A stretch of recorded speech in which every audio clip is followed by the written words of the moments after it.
Dubai ఒక అద్భుతమైన అవకాశాన్ని లటక్కన పట్టేసుకుంది. ఏంటది అవకాశం అంటే యాక్చువల్గా జరుగుతున్నటువంటి ప్రక్రియ దుబాయ్కి సంబంధించి స్పోర్ట్స్ను బాగా ఎంకరేజ్ చేయాలనుకుంటుంది, ఎంటర్టైన్ చేయాలనుకుంటుంది. దానికి తగ్గట్టుగా స్టేడియాలు రెడీ చేసింది.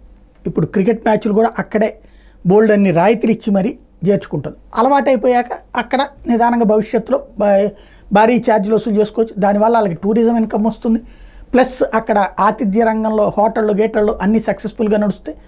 అది ఒక మంచి ప్లాన్తో చేసుకొస్తుంది. ఇప్పుడు ఏదైతే భారతదేశం బంగ్లాదేశ్లో నిర్వహించాలి ఉమెన్స్కి సంబంధించినటువంటి క్రికెట్ టోర్నీ T20 అది నిర్వహించలేమని చెప్పేసి ఏదైతే జైషా ఇప్పుడు బంగ్లాదేశ్లో ఉన్న పరిస్థితుల్లో చేయలేం. ఆల్రెడీ మళ్ళీ వచ్చే ఏడాది ఉమెన్స్ T20 ఇండియాలో నిర్వహించాలి కాబట్టి ఇప్పుడు జూనియర్ T20కి మనం చేయలేమని చెప్తే అది మేము నిర్వహిస్తాం మాకు ఇచ్చేసేయండి అని చెప్పేసి అడిగింది దుబాయ్.